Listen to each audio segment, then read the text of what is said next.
Hello Predator fans, this is Solid Dave Snake bringing you another review on NECA's Predator Series 10 action figures, and in this review we're going to take a look at the Lava Planet Predator. And all these Predators out of this NECA Series 10 Predator line are based off of old 90s Kenner style Predators, and of course this Predator is no different, and I have the figure he is based off of. Well, this isn't technically the exact figure. This is the original cracked tusk Kenner Predator, and Kenner did a repaint on it, which is the Lava Planet Predator in the same color scheme. So you can see the same kind of designs from this original cracked tusk and a lot of the shapes and forms on this Predator. So the only thing that's different is the paint scheme. I was not always a big fan of repaints, and Kenner they would do a lot of repaints on their figures, so I got the original one but never picked up that 90s Kenner Lava Planet Predator.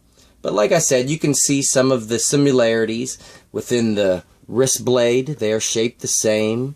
Of course, the mask is the same exact type of shape, and even the armor is kind of the same in spots. So I was really a big fan of NECA doing this throwback series, and I wasn't necessarily looking forward to this one as much as the others because of this overall red clear paint scheme with them, this translucent red plastic. It's not actually paint, but after getting them I am really happy, because one really neat thing, if you have the right lighting with this Predator, you can really see that he kind of glows red there. If I put a light behind him, all through his body, kind of gives off a nice effect, especially with that black and yellow paint in spots. And even through his mask where his eyes are, they glow up red. So I really like that feature and thought I'd show that off. But he's really light on accessories. This Predator only comes with this single sword accessory, and it is the same exact sword that we have gotten with a lot of these Predator action figures, just a different color scheme. This one is painted red with a black wrapped handle, but it's basically the same sword that's come with the Elder Predator and the Bad Blood Predator. So it's not bad that it's a reuse, because it does serve its purpose, and I like the color scheme on it.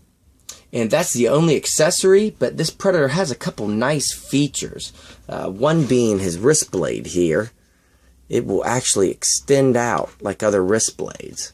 Only I love that kind of beetle-like shape to it.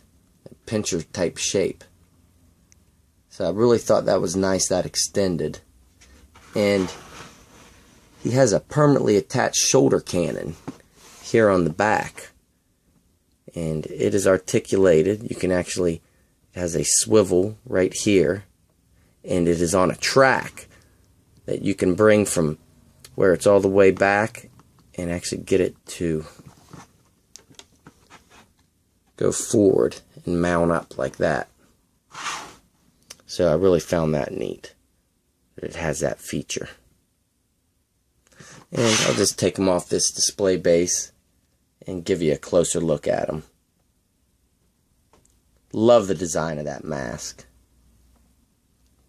I think that's great. And I like how they left his eye slots open, so he has that red translucent paint, or that red translucent plastic back there. And even his dreadlocks are the same kind of color plastic, real transparent. And he has these silver pieces on his dreads, which look nice. And there's really no color variation on the back. He doesn't have any of those black and yellow paint marks throughout, so it's kind of hard to see some of the details, like the meshing in here, without it brought out with a little extra paint to make it pop. Now on the wrist, his little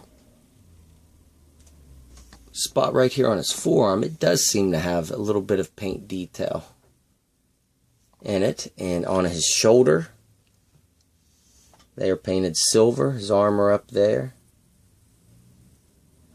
And down on his loincloth, he has a little bit of black to it.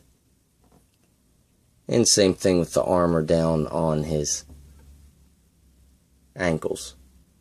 So they all have some extra detail to it, and I'm wondering why they left that out on the back, because that really looks bare to me.